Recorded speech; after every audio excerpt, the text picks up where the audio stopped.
Good morning, अस्सलाम वालेकुम। मेरा नाम दानिश कलीम है और ऑनलाइन प्लेटफॉर्म के इस मंच से जो इस बैच की शुरुआत की गई है जिसका नाम है 700 प्लस संभव है। 700 प्लस हमारा लक्ष्य होगा बेटा और संभव इस बैच का नाम है। तो ये संभव तभी है जब आप बायोलॉजी का जो 2 सेक्शन आपके पास है, बॉटनी और जूलॉजी, उसके अंदर आप 180 स्कोर करते हैं। मतलब अगर हम पूरी बायोलॉजी की बात करें बेटा तो 360 अगर आपके उसके अंदर आ जाते हैं तो ये जो संभव लिखा है यहाँ पे वो संभव हो जाएगा। ठीक है, तो हमारी कोशिश आपके इस बैच के थ्रू यही रहेगी कि हम आपको उस लक्ष्य के थ्रू पहुंचाएं। मेरा नाम दानिश कलीम है और मैं आपको इस प्लेटफॉर्म से बॉटनी के तमाम चैप्टर्स जो हैं वो मैं पढ़ाऊंगा। ठीक है, और हम शुरुआत करने जा रहे हैं आज के अपने इस लेक्चर को, जिस लेक्चर का नाम है किंगडम मॉनरो। हम बायोलॉजिकल क्लासिफिकेशन जो कि बॉटनी का सेकेंड चैप्टर है बायोलॉजी का 11th क्लास की, उससे शुरुआत कर रहे हैं। और उसमें हमने डिवाइड किया लेक्चर्स को किंगडम मॉनरो, प्रोटिस्टा, फंगस और वायरस में 4 सेक्शंस में। तो आज इस सेक्शन के अंदर मैं आपको किंगडम मॉनरो स्टार्ट कर रहा हूँ आज से। ठीक है, हम दोनों का लक्ष्य सेम है, मेरा भी 180 आपका भी 180। बेटा मैं पढ़ा के 180 तक अचीव करने की कोशिश करूंगा और आपको ये लक्ष्य पढ़कर हासिल करना है। तो बहुत ध्यान से इस वीडियो को देखिएगा, एक एक लाइन को समझने की कोशिश कीजिए। वीडियो के खत्म होने के बाद आपको एक डीपीपी दी जाएगी, जो डेली प्रैक्टिस शीट है आपकी, वो प्रैक्टिस शीट कीजिए। नंबर ऑफ क्वेश्चंस और जो आपके पास हो अवेलेबल वो कीजिए और फिर जो क्विज आपके पास आता है वो सॉल्व कीजिए।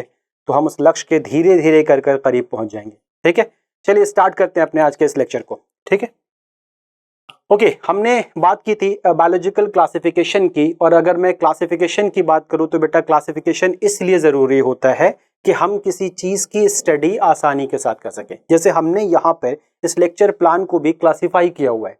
हमने फिजिक्स के चैप्टर अलग किए हुए, केमिस्ट्री के अलग और बॉटनी जूलॉजी के अलग किए हुए, ताकि हम आपको ये लेक्चर आसानी के साथ आप तक पहुँचा सकें। अगर हमने इसमें मर्जिंग कर दी होती तो हमारे लिए भी दिक्कत होती और आपके लिए भी समझना मुश्किल होता।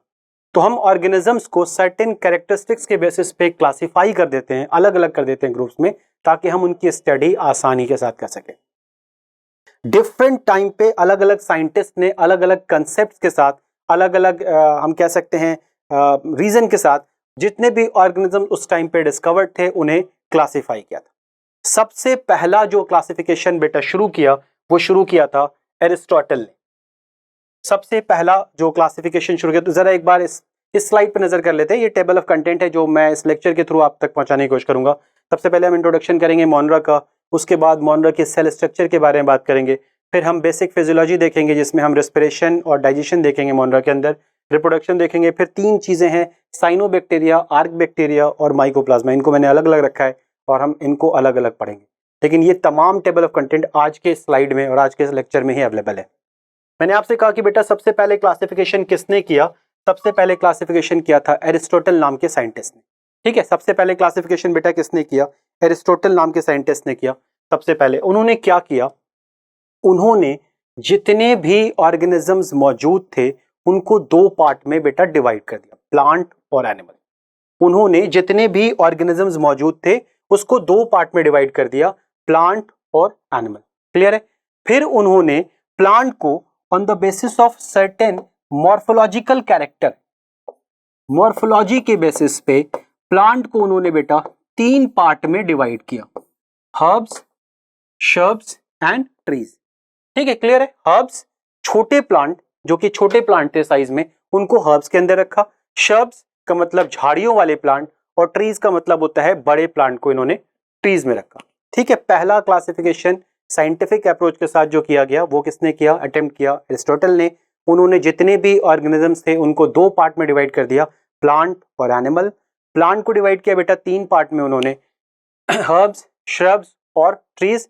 वहीं अगर हम एनिमल की बात करें तो उन्होंने एनिमल का जो डिवीजन किया है वो किया है on the basis of RBCs के बेसिस पे, रेड ब्लड कॉर्पसल्स के बेसिस पे इन्होंने एनिमल को 2 पार्ट में डिवाइड किया, इनेमा और दूसरा था एनेमा। एनेमा का मतलब है बेटा वैसे एनिमल्स जिनके अंदर आरबीसी प्रेजेंट हो, एनिमल्स हैविंग आरबीसी। ठीक है, तो ये जितने भी ऑर्गेनिज्म उस टाइम पे डिस्कवर्ड थे जिनके अंदर रेड ब्लड कॉर्पसल्स प्रेजेंट थी, उसको उन्होंने कहां रख दिया? एनेमा में। वहीं अगर हम एनेमा की बात करें, एन वर्ड यूजुअली बेटा बायोलॉजी के अंदर नहीं के लिए इस्तेमाल किया जाता है, ना अगर हमें लगाना हो तो हम एन का इस्तेमाल करते हैं। एन एमा का मतलब है मतलब जिनके अंदर आरबीसी एब्सेंट थी, लाइक कॉकरोच। ठीक है, एनिमल्स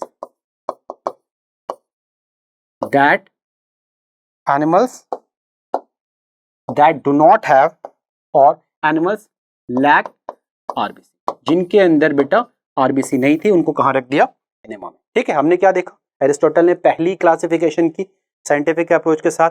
प्लांट उन्होंने दो चीजें बनाई, ऑर्गेनिज्म को दो पार्ट में डिवाइड किया, प्लांट और एनिमल। प्लांट को उन्होंने बेटा डिवाइड कर दिया था ट्रीज, शर्ब्स एंड हर्ब्स में। वहीं अगर हम एनिमल की बात करें तो एनिमल को उन्होंने डिवाइड कर दिया दो पार्ट में, एनेमा और एनेमा में। ठीक है, अब टू किंगडम क्लासिफिकेशन, देखो याद रखना एरिस्टोटल ने बेटा किंगडम जैसा वर्ड नहीं दिया। किंगडम वर्ड की शुरुआत कहां से हुई, कार्लस लीनियस की क्लासिफिकेशन से, जिसे हम टू किंगडम क्लासिफिकेशन।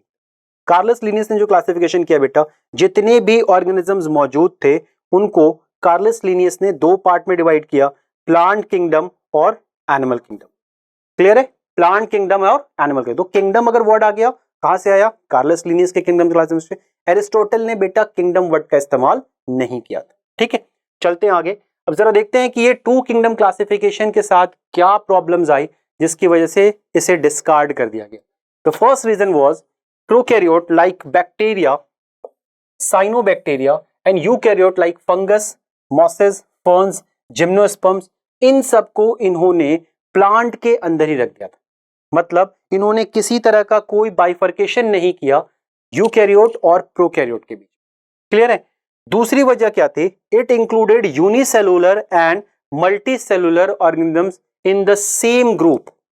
क्लियर है, यूनिसेलुलर और मल्टीसेलुलर को एक जगह रख दिया, वहीं प्रोकैरियोट और यूकैरियोट को भी एक ही जगह रख दिया प्लांट के अंदर। ठीक है, it did not differentiate between heterotrophic fungus and autotrophic plant.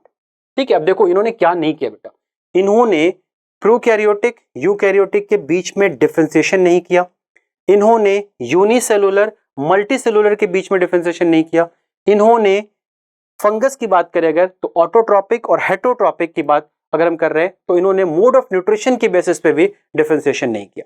ठीक है, तो ये ड्रॉबैक्स थे किसके, टू किंगडम क्लासिफिकेशन के। चलिए आगे बढ़ते हैं।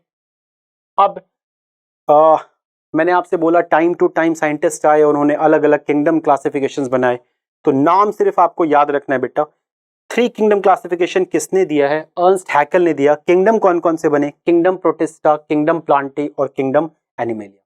वहीं अगर हम बात करें फोर किंगडम क्लासिफिकेशन की, तो फोर किंगडम क्लासिफिकेशन दिया बेटा kingdom मोनरा, kingdom protista, kingdom Plantae और किंगडम एनिमेलिया। ये दिया है कोपलैंड नाम के साइंटिस्ट ने। ठीक है, थ्री किंगडम किसने दिया, अर्नस्ट हैकेल ने। टू किंगडम किसने दिया, कार्लस लीनियस ने।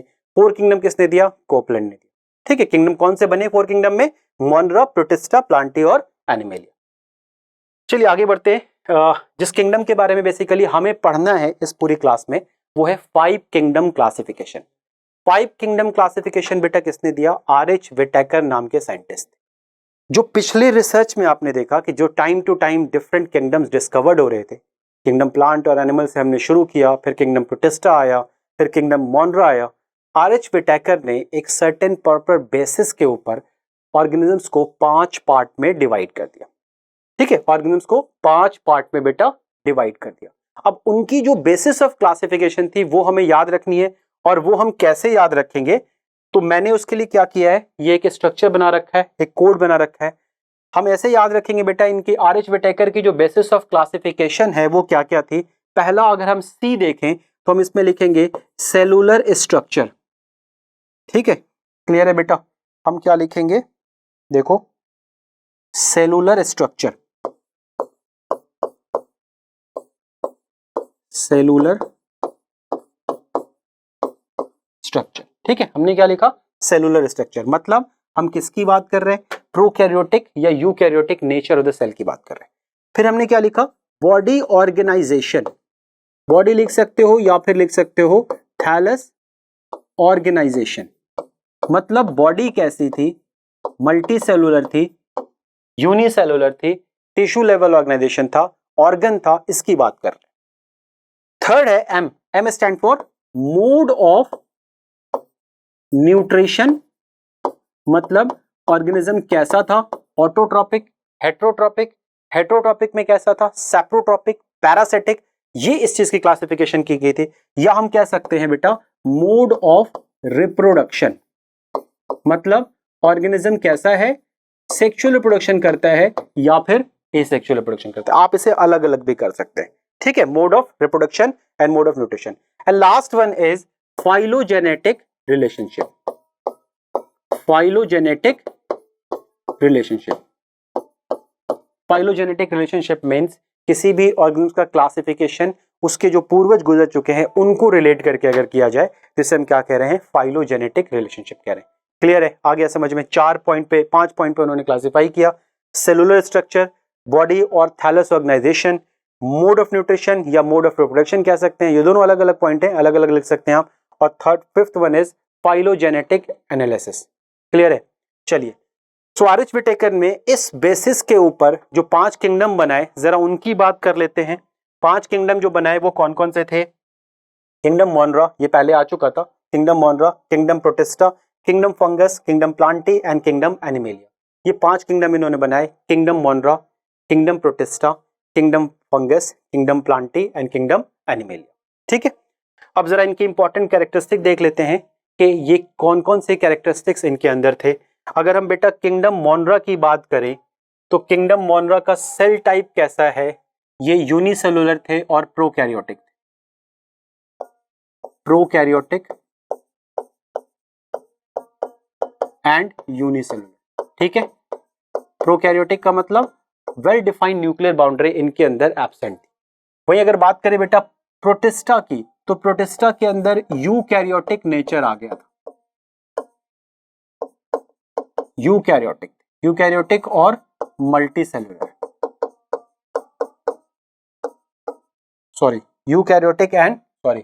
Eukaryotic and unicellular. Multicellularity fungus के अंदर आई थी। ये यूकैरियोटिक थे और यूकैरियोटिक के साथ साथ बेटा क्या थे? मल्टीसेलुलर थे।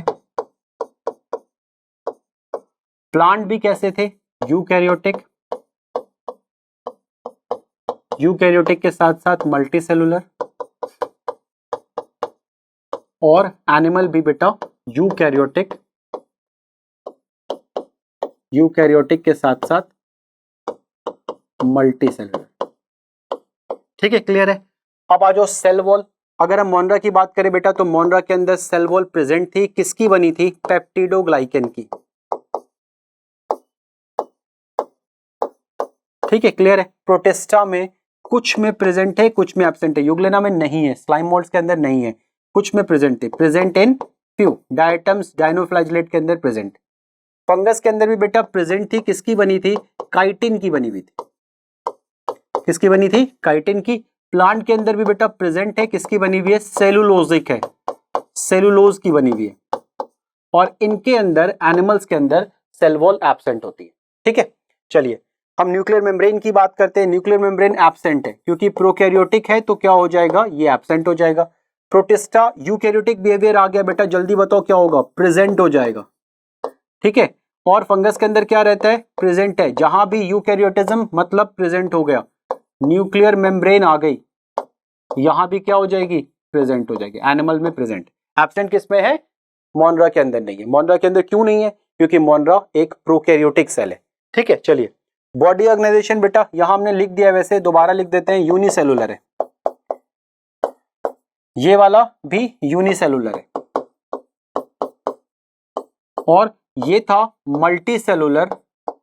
मल्टीसेलुलर है लेकिन इसमें ऑर्गन नहीं बन पाए, लूज टिश्यू ऑर्गेनाइजेशन था बॉडी का, मतलब टिश्यू तो बना लेकिन वो प्रॉपर ऑर्गन का फॉर्मेशन नहीं कर पाया। तो हम यहां पे लिख लेंगे लूज टिश्यू ऑर्गेनाइजेशन।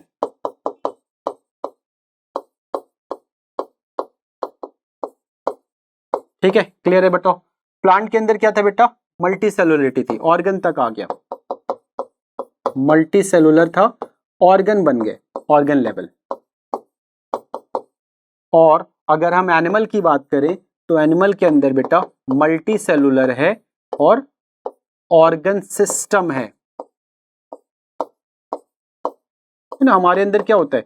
हमारे अंदर ऑर्गन सिस्टम है, डाइजेस्टिव सिस्टम कहते हैं हमारे अंदर। हमारे अंदर डाइजेस्टिव ऑर्गन नहीं कहा जाता, हमारे अंदर क्या कहते हैं? डाइजेस्टिव सिस्टम है, मतलब डिफरेंट ऑर्गन्स एक दूसरे के साथ इंटरकनेक्टेड होकर एक सिस्टम का फॉर्मेशन कर लेते हैं। ठीक है, अब हम बात कर ले मोड ऑफ न्यूट्रिशन की। बेटा मोनरा को कहा गया है that मोनरा most nutritionally diverse organisms है, मतलब तमाम तरीके के जो खाने के तरीके हैं उसका ये इस्तेमाल कर सकते हैं फूड को ऑब्टेन करने के लिए। जैसे ऑटोट्रॉपिक हो सकते हैं, ऑटोट्रॉपिक के अंदर फोटो ऑटोट्रॉपिक हो सकते हैं, कीमो ऑटोट्रॉपिक हो सकते हैं। अगर हम बात करें हेट्रोट्रॉपिक की तो हेट्रोट्रॉपिक में ये सैप्रोट्रॉपिक, पैरासिटिक और सिम्बियोटिक हो सकते हैं। ठीक है, इसीलिए इसको क्या कहा गया है, most nutritionally diverse organisms. Clear है, इनको क्या बोला हमने, इनके अंदर बेटा ऑटोट्रॉपिक है एंड हेट्रोट्रॉपिक है, दोनों प्रेजेंट, ऑटोट्रॉपिक एंड हेट्रोट्रॉपिक। अगर हम प्रोटिस्टा की बात करें बेटा तो इनके अंदर भी ऑटोट्रॉपिक है और हेट्रोट्रॉपिक, ऑटोट्रॉपिक एंड हेट्रोट्रॉपिक। साथ ही साथ एक special kind of nourishment present है किंगडम प्रोटिस्टा के अंदर। यूग्लेना में देखा जाता है कि अगर कोई ऑर्गेनिजम्स लाइट के प्रेजेंस में खाना बना रहा है फोटोसिंथेसिस से, और अगर लाइट एब्सेंट है तो वो सैप्रोट्रॉपिक नेचर को फॉलो करेगा। ऐसे मोड ऑफ न्यूट्रिशन को हम मिक्सोट्रॉपिक कहते हैं। और ये किस में प्रेजेंट है बेटा, ये प्रोटिस्टा में आता है, मिक्सोट्रॉपिक न्यूट्रिशन प्रोटिस्टा में, यूग्लेना में देखने को मिलता है। ठीक है, आइए फंगस की बात करें। ऑटोट्रॉपिज्म खत्म, क्योंकि फंगस के अंदर फंगस के अंदर क्लोरोफिल नहीं है, एक क्लोरोफिल था। तो यहां पे क्या आ जाएगा, हेट्रोट्रॉपिक। ठीक है, और ये हेट्रोट्रॉपिक में सैप्रोट्रॉपिक नॉरिशमेंट को शो करते हैं। सैप्रोट्रॉपिक का मतलब, सैप्रो मींस बेटा सड़ी गली चीजों को, रोटन, सड़ी गली चीजों को खाने वाले कौन, फंगस। प्लांट, इनके अंदर क्लोरोफिल है, और प्लांट के अंदर जितने भी ऑर्गेनिजम्स आप पढ़ोगे सबके अंदर आपको क्लोरोफिल मिल जाएगी। सबके अंदर सेल वॉल कैसी होगी, सेलुलोजिक होगी। ये दो खास बात है प्लांट की। तो इनके अंदर क्या हो जाएगा बेटा, ऑटोट्रॉपिक हो जाएगा। ठीक है, और ऑटोट्रॉपिक। चलो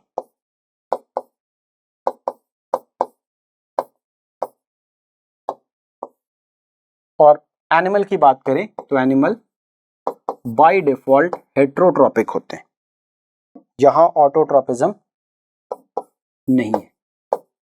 क्यों नहीं है, क्लोरोफिल नहीं। ठीक है, क्यों नहीं है बेटा, क्लोरोफिल के एब्सेंट होने की वजह से ऑर्गेनिज्म जितनी भी एनिमल के अंदर है, एनिमल किंगडम के अंदर, वो सब के सब क्या होंगे, सिर्फ और सिर्फ हेट्रोट्रॉपिक।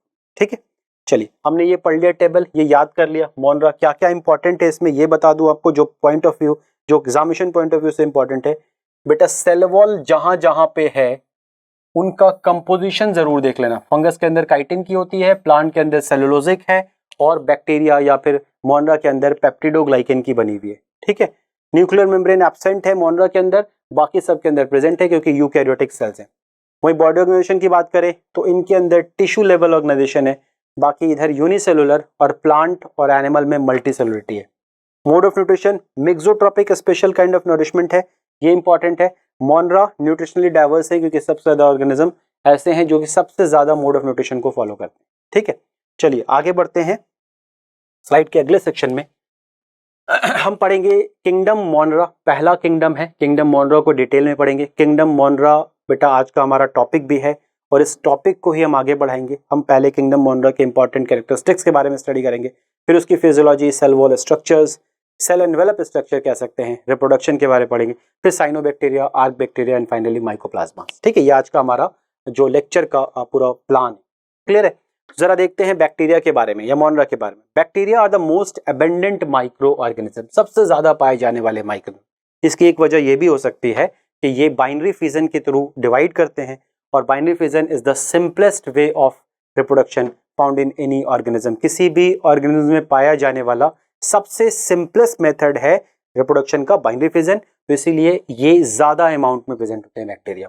दूसरी बात कह रहे हैं hundreds of bacteria are present in handful of soil. एक सॉइल, अगर एक मुट्ठी आप अगर पानी, ये सॉइल उठा लेते हो, उसके अंदर भी आपको कितने, 100 से ज्यादा। ये एनवायरमेंट है, यहाँ पे आसपास आपके बहुत सारे बैक्टीरिया होंगे आसपास में। ठीक है, they also live in extreme habitat such as hot spring, desert, snow and deep oceans.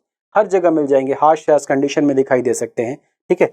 उसके बाद है मेनी आर पैरासाइट्स। बेटा पैरासाइट्स का मतलब होता है जो होस्ट के ऊपर डिपेंडेंट हो फूड और शेल्टर के लिए। तो बहुत सारे कैसे हैं इनके अंदर पैरासिटिक बिहेवियर को शो करते हैं। ठीक है, चलिए आगे चलते हैं। नेक्स्ट आ जाइए, ये स्ट्रक्चर एक दिया हुआ है बैक्टीरियल सेल का।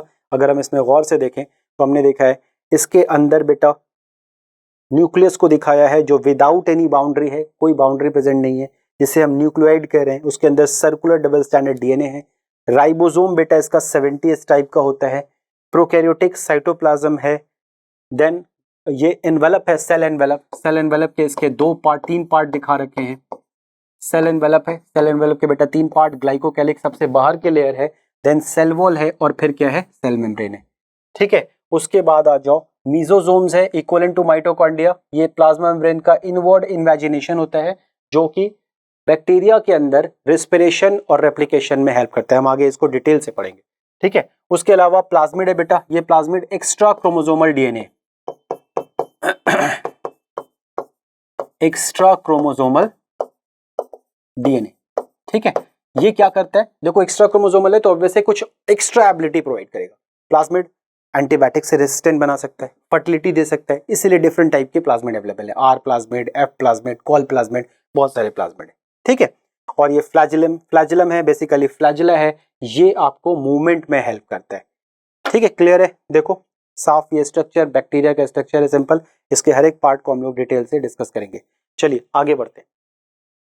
अब जरा हम बैक्टीरिया के शेप की बात कर ले बेटा। बैक्टीरिया यूजुअली 4 शेप में आपको मिल जाएगा। कोकस जिसे हम स्फेरिकल भी कहते हैं, दूसरा है बैसिलस जिसे हम रॉड शेप भी कहते हैं, तीसरा है बेटा स्पाइरलम जिसे हम स्पाइरल कह रहे हैं, और चौथा कॉमा शेप जिसे हम विब्रियम कहते हैं। क्लियर है। देखो 4 हैं। स्फेरिकल बेटा ये गोल गोल गोल गोल स्ट्रक्चर दिखाई देंगे, कोकस कह रहे हैं इसको, स्फेरिकल होंगे। देन आपको बैसिलस रॉड शेप स्ट्रक्चर वाले बैक्टीरिया, उसके बाद स्पाइरलम जो कि स्पाइरल वाले होंगे बैक्टीरिया, और last one is comma shape vibrio. Last यहाँ पे आपको विब्रियो या कॉमा शेप स्ट्रक्चर बैक्टीरिया दिखाई दे रहे हैं। ठीक है, हम जरा इन पे गौर से और नजर करते हैं। ये आपको जो स्ट्रक्चर दिखाई दे रहा है ये कोकस का है, डिप्लोकोकस का। 2 सेल्स एक जगह पे है, डिप्लोकोकस। अगर ये एक पूरा एक लेयर बना ले, स्टेफाइलोकोकस। अगर इन्होंने एक चेन बना रखी है, स्ट्रेप्टोकोकस कहलाएंगे। क्लियर है। ये वाले स्ट्रक्चर जो है वो रॉड शेप बैक्टीरिया के स्ट्रक्चर्स हैं। विदाउट फ्लैजिला भी हो सकते हैं, विद फ्लैजिलम भी हो सकते हैं। और ये स्पाइरल, विब्रियो, इनका स्ट्रक्चर यहाँ पे दिया हुआ है। इसमें इनके स्ट्रक्चर के साथ साथ बेटा मैंने इसके अंदर इनके एग्जाम्पल्स भी ऐड किए हैं, तो आप इनके एग्जाम्पल्स को भी याद कर लो। ठीक है, इनके स्ट्रक्चर के ऊपर भी क्वेश्चन आ सकता है, इनके एग्जाम्पल पे भी क्वेश्चन आ सकता है, आप इसको याद कर लो। 4 शेप में बैक्टीरिया मौजूद हैं। कौन कौन सी शेप है एक बार दोबारा देख लेते हैं। कोकस है बेटा, बैसिलस है, स्पाइरलम है और विब्रियम है। कोकस स्फेरिकल होगा, बैसिलस रॉड शेप्ड है, स्पाइरलम स्पाइरल होगा और विब्रियो कॉमा शेप्ड स्ट्रक्चर। ठीक है, चलिए आगे चलते हैं। नेक्स्ट मैंने आपसे कहा था सेल एनवेलप। एनवेलप का मतलब बेटा होता है कवरिंग। तो बैक्टीरिया के अंदर जो कवरिंग है वो 3 लेयर की बनी हुई है। बैक्टीरिया के अंदर जो कवरिंग है वो कितनी लेयर की है, 3 लेयर की। सबसे बाहर की जो लेयर है उसे हम ग्लाइकोकैलिक्स बोलते हैं। सबसे बाहर की जो लेयर है उसे हम क्या कहते हैं, ग्लाइकोकैलिक्स कहते हैं। उसके अंदर बेटा सेल वॉल है और उसके अंदर फिर क्या है, सेल मेम्ब्रेन। ठीक है, यही चीज यहां लिखी हुई है। The cell envelope consist of tightly bond 3 layered structure, although each layer of the envelope perform distinct function। सारी लेयर, एक लेयर, 2 लेयर, उसके बाद अंदर 3 लेयर, इन सब का अलग अलग फंक्शन है, लेकिन ये कॉम्पैक्ट एक साथ होके प्रॉपर एक कॉमन फंक्शन को परफॉर्म करती हैं और वो प्रोटेक्शन है बेसिकली। ठीक है, प्रोटेक्टिव यूनिट के तौर पे। अब आज मैं ग्लाइकोकैलिक्स की बात करूं, ये सबसे आउटर मोस्ट लेयर है।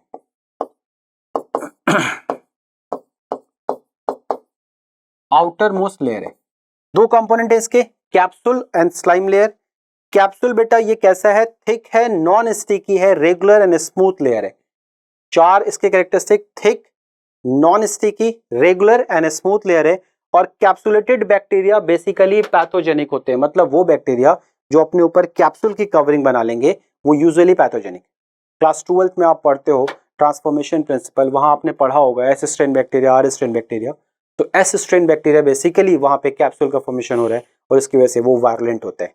क्लियर है। चलिए आ जाइए, स्लाइम लेयर है। स्लाइम लेयर कैसे है बेटा, थिन, स्टिकी, और स्टिकी होने की वजह से ये बैक्टीरिया को भी स्टिकीनेस देता है। किसी भी स्ट्रक्चर से चिपकने की जो ताकत है वो कौन प्रोवाइड कर रहा है, स्लाइम लेयर प्रोवाइड कर रहा है। इरेगुलर है एंड रफ लेयर है।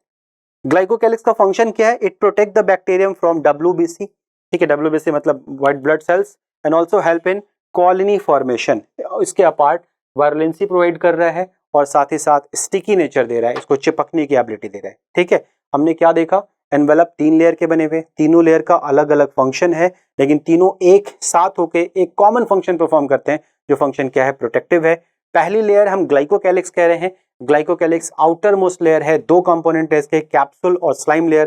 कैप्सूल की अगर बात करें बेटा तो कैप्सूल कैसा है? बाहर का लेयर है और यूजुअली पैथोजेनिक नेचर देता है बैक्टीरिया को। वहीं अगर स्लाइम लेयर की बात करें तो ये इरेगुलर और स्टिकी नेचर देता है बैक्टीरिया को, ठीक है, क्लियर है। चलो आगे चलते हैं। Next is cell wall. अगर हम सेल वॉल की बात करें तो सेल वॉल कहां है बेटा? सेल वॉल अंदर है किसके? ग्लाइकोकैलिक्स के। सेल वॉल कहां है? अंदर है ग्लाइकोकैलिक्स के, जो किसका बना हुआ है? ये बहुत इंपॉर्टेंट है। बैक्टीरिया के अंदर सेल वॉल किसका बना हुआ है? पेप्टिडोग्लाइकेन का, ये जिसे हम म्यूरिन के नाम से भी जानते हैं, ठीक है। पेप्टिडोग्लाइकेन का बना हुआ है बेटा, या म्यूरिन का बना हुआ है? म्यूरिन या पेप्टिडोग्लाइकेन सेम चीज है। पेप्टिडोग्लाइकेन का बना हुआ है या म्यूरिन का बना हुआ है? याद रखना है, बैक्टीरिया के अंदर सेल वॉल किसकी बनी हुई है? पेप्टिडोग्लाइकेन की या म्यूरिन की। अब हम ग्राम पॉजिटिव और ग्राम नेगेटिव में सेल वॉल के बेसिस पे डिफरेंशिएशन देख लें। अगर हम ग्राम पॉजिटिव की बात करें तो इसके अंदर सिंगल लेयर्ड है, थिक है, and made up of peptidoglycan. Clear है? देखो ग्राम पॉजिटिव बैक्टीरिया इसके अंदर कैसा है बेटा? सिंगल लेयर्ड है, थिक है, एंड मेड अप ऑफ किसका बना हुआ है? Peptidoglycan. Lipid are also present but in less quantity. Lipid भी प्रेजेंट है लेकिन कितना है? कम क्वांटिटी में। किसके अंदर? ग्राम पॉजिटिव में, ठीक है। वहीं अगर हम ग्राम नेगेटिव की बात करें तो ग्राम नेगेटिव बैक्टीरिया में cell wall is double layered. कैसा है बेटा? यहां सिंगल लेयर्ड था, वहां पे कैसा है? डबल लेयर्ड है।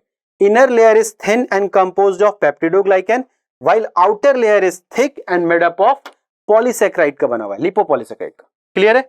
देखो किस चीज का बना हुआ है। जो बाहर की लेयर है ये बना हुआ है डबल लेयर का, ग्राम नेगेटिव के अंदर डबल लेयर्ड है। इनर लेयर इज थिन और किसका बना हुआ है? पेप्टिडोग्लाइकेन का।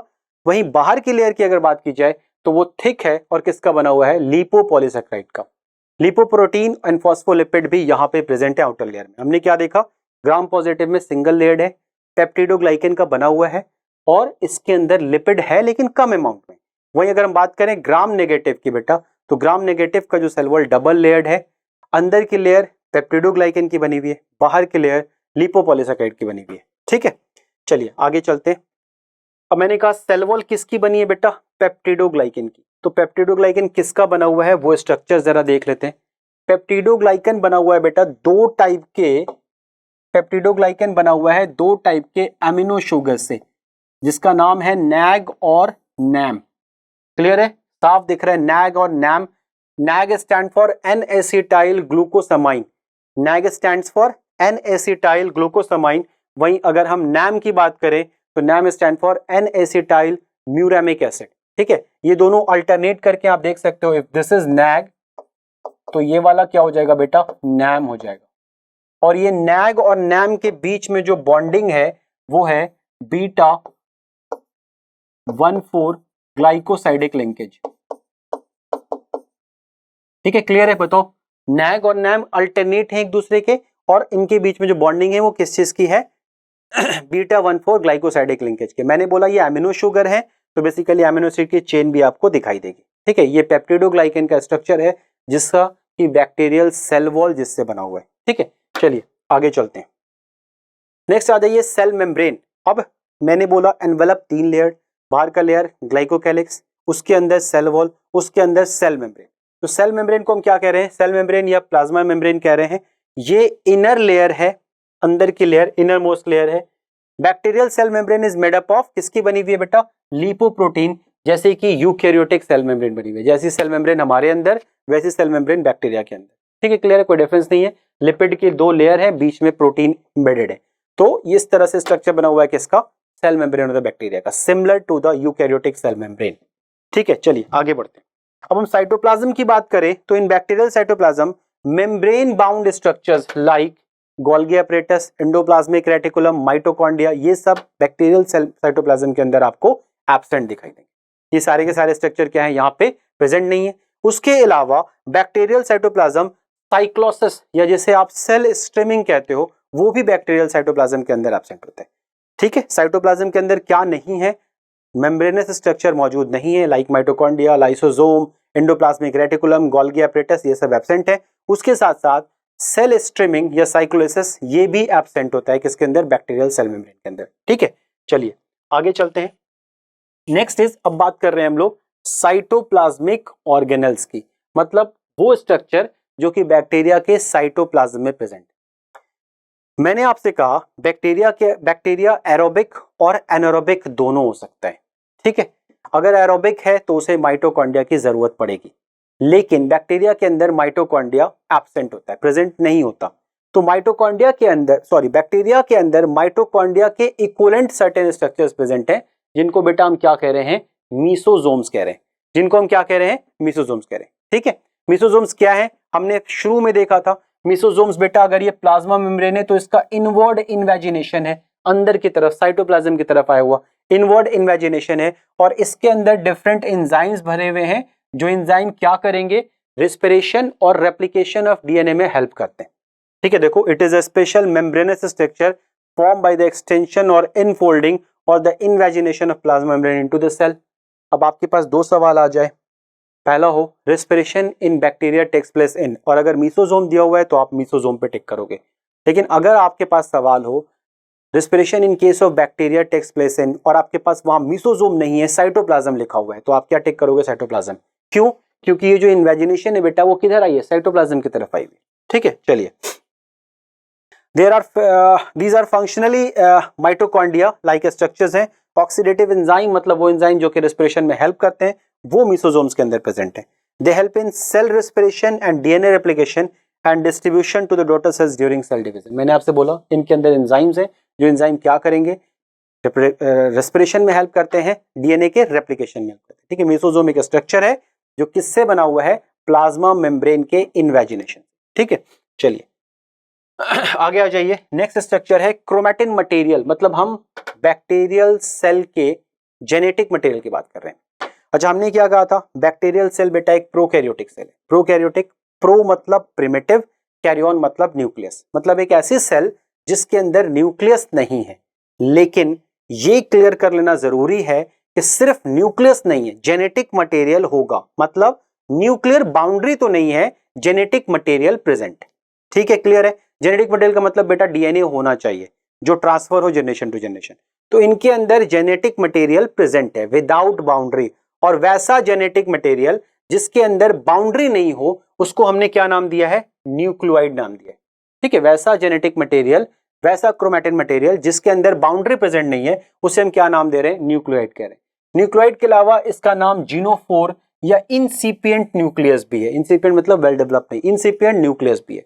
जीनोफोर बोला गया, न्यूक्लियोइड कहा गया, या फिर इंसिपिएंट न्यूक्लियस कहा गया। क्या एब्सेंट होता है बेटा इसके अंदर, न्यूक्लियर मेम्ब्रेन और न्यूक्लियोलस एब्सेंट होता है। ठीक है, न्यूक्लियोइड के अंदर अगर सवाल आए कौन से स्ट्रक्चर प्रेजेंट नहीं है, तो न्यूक्लियर मेम्ब्रेन नहीं है और न्यूक्लियोलस नहीं है। ठीक है, चलिए अब जरा बात करें क्रोमोसोम के ऊपर। हमने लिखा है क्रोमैटिन मटेरियल, तो क्रोमोसोम होना चाहिए। देखो, true chromosomes are also absent in bacterial cells. True chromosome absent नहीं होते, उसकी जगह पे they contain a single false chromosome, और जिसे नाम क्या दिया गया, प्रो क्रोमोसोम प्रेजेंट होता है। सिंगल क्रोमोसोम प्रेजेंट है जिसे क्या कह रहे हैं, pro chromosome. It consist of double standard circular DNA. ये लाइन मार्क करने वाली है। बैक्टीरिया का जेनेटिक मटेरियल क्या होता है, इस लाइन को हम मार्क कर लेंगे।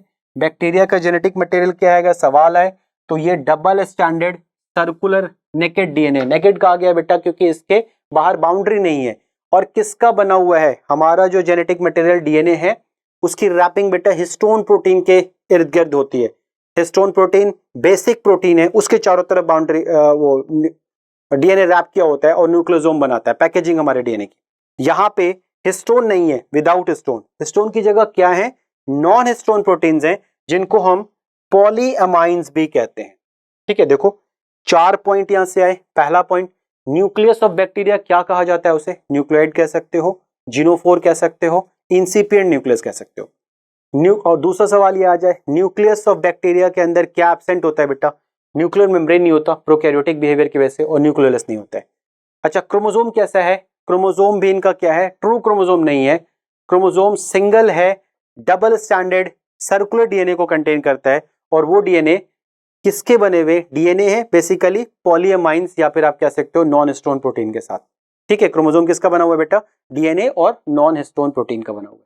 ये तो बात हो गई किसकी? जेनेटिक मटेरियल ऑफ बैक्टीरिया की। ठीक है, तो एक चीज बिल्कुल दिमाग में क्लियर रखिएगा, बहुत सारे बच्चों को कंफ्यूजन रहता है दैट प्रोकैरियोटिक सेल मींस उनके पास जेनेटिक मटेरियल नहीं होता है। बहुत सारे बच्चों ने ये जवाब दिया है कि प्रोकैरियोटिक का मतलब होता है a cell that lack nucleus या लैक जेनेटिक मटेरियल। तो इस चीज को बिल्कुल क्लियर रखिए that the cell that lack genetic material basically वो एग्जिस्ट नहीं करेगी। उसके अंदर क्या होना चाहिए? जेनेटिक मटेरियल होना चाहिए। और बैक्टीरियल सेल्स के अंदर भी जेनेटिक मटेरियल होता है, बस उसके बाहर क्या नहीं होता है? बाउंड्री नहीं होती है। ठीक है, उसके अंदर क्या नहीं होता है बेटा? बाउंड्री नहीं होती, इसलिए उसे क्या कहते हैं हम लोग? न्यूक्लियोइड कहते हैं। चलिए आगे चलते हैं।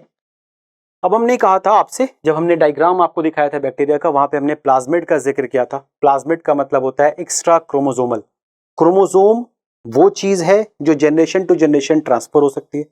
क्रोमोसोम वो चीज है जो आपको नेचुरल एबिलिटी देती है आपकी। क्रोमोसोम वो चीज है, जैसे मेरे अंदर कोई कैरेक्टर है तो all because of the chromosome that I receive from my parents. ठीक है, तो बैक्टीरिया के अंदर भी जो क्रोमोसोम है वो बेसिकली उसके नेचुरल एक्टिविटीज को कंट्रोल कर रहा है। उसके अलावा जो मटेरियल उसके अंदर प्रेजेंट है उसे हम एक्स्ट्रा क्रोमोसोमल मटेरियल या हम प्लाज्मिड के नाम से जानते हैं। Plasmid small and circular DNA है जो जेनेटिक मटेरियल के अलावा बैक्टीरियल सेल के अंदर प्रेजेंट है। ये वर्ड प्लाज्मिड टर्म सबसे पहले किसने दिया? लेडरबर्ग नाम के साइंटिस्ट थे, उन्होंने दिया था। ठीक है, अच्छा प्लाज्मिड की खास बात है, आप जब बायोटेक्नोलॉजी पढ़ेंगे तो आप वहां पे देखेंगे आपको कई तरह के प्लाज्मिड्स पढ़ाए जाएंगे। तो प्लाज्मिड का इस्तेमाल बेसिकली एक वेक्टर के तौर पे होता है, और वहां आप देखेंगे कि उनके अंदर जो वेक्टर बनने की एबिलिटी है वो उनकी सेल्फ रेप्लिकेशन की वजह से। ठीक है, वो सेल्फ रेप्लिकेट कर सकते हैं। वही लाइन मैंने यहाँ लिखी है, plasmid have ability to replicate independently. ठीक है, इनके पास जो है रेप्लिकेशन का पावर होता है। अब कई तरह के प्लाज्मिड है, जैसे एफ प्लाज्मिड, ये प्रोवाइड फर्टिलिटी फैक्टर प्रोवाइड करता है। ठीक है, क्या करता है बेटा? फर्टिलिटी फैक्टर प्रोवाइड करता है। यहाँ नीचे एक लाइन लिखी है, उसे थोड़ा समझाना जरूरी है। मान लीजिए बेटा ये एक बैक्टीरियल सेल है और ये उसका जीनोम है, ये उसका खुद का बैक्टीरियल डीएनए है, और ये मान लीजिए आपको प्लाज्मिड। ठीक है, समटाइम्स व्हाट हैपन, ये प्लाज्मिड डीएनए और बैक्टीरियल डीएनए साथ में इनकॉर्पोरेट कर जाता है। ठीक है, साथ में क्या होता है? इनकॉर्पोरेट कर जाता है। इस तरह के जेनेटिक मटेरियल को हम इपिजोम कहते हैं। हम क्या कहते हैं? इपिजोम कहते हैं। और ऐसे बैक्टीरिया जिनके अंदर इपिजोम मौजूद होता है उनको हम एचएफआर कहते हैं, हाई फ्रीक्वेंसी रिकॉम्बिनेंट। ठीक है, वो रिकॉम्बिनेशन की फ्रीक्वेंसी को बढ़ा देते हैं। ठीक है, इपिजोम हमने किसको कहा? इपिजोम कहा जब बैक्टीरियल डीएनए प्लाज्मिड डीएनए के साथ इनकॉर्पोरेट कर जाए तो उस स्ट्रक्चर को हम क्या कहेंगे? इपिजोम कहेंगे। और जिस भी बैक्टीरिया के अंदर इपिजोम मौजूद है हम उसे क्या कहेंगे? एचएफआर कहते हैं। एचएफआर का मतलब हो गया हाई फ्रीक्वेंसी रिकॉम्बिनेंट्स। ठीक है, चलिए उसके अलावा आर प्लाज्मिड है बेटा। आर प्लाज्मिड एंटीबायोटिक से रेसिस्टेंस प्रोवाइड करता है। ठीक है, आपने देखा होगा आप सर्टेन एंटीबायोटिक लेते हो लेकिन आप ठीक नहीं हो रहे हो, आपको फीवर उतर नहीं रहा है, तो बिकॉज जो एंटीबायोटिक आप ले रहे हो बेसिकली वो उस बैक्टीरियम पे असर नहीं कर रहा, because that bacteria has antibiotic resistant gene for that particular amino acid. उस पर्टिकुलर अमीनो एसिड के लिए उस बैक्टीरिया के पास क्या मौजूद है? जीन मौजूद है, वो उसको रेसिस्टेंट दे रहा है। तो it is all because of this R plasmid. ठीक है, क्लियर है? चलो आगे चलते हैं। अब हमें क्या पढ़ना है? हमें बैक्टीरिया के अंदर मौजूद न्यूट्रिशन को पढ़ना है। ठीक है, बैक्टीरिया के अंदर हमने सेल स्ट्रक्चर पढ़ लिया, सेल एनवेलप पढ़ लिया, हमने सेल का स्ट्रक्चर पढ़ा था, वहां पे बैक्टीरिया के शेप देखे, हमने सेल एनवेलप पढ़ा बेटा, वहां पे हमने सेल एनवेलप में 3 स्ट्रक्चर्स देखे थे, ग्लाइकोकैलिक्स, हमने सेल वॉल देखी, हमने प्लाज्मा मेम्ब्रेन देखा। अब हम फिजियोलॉजी स्टार्ट कर रहे हैं बैक्टीरिया के अंदर की। तो हम अगर बात करें बैक्टीरियल न्यूट्रिशन की, मैंने आपसे कहा था न्यूट्रिशन वाइज बेटा ये मोस्ट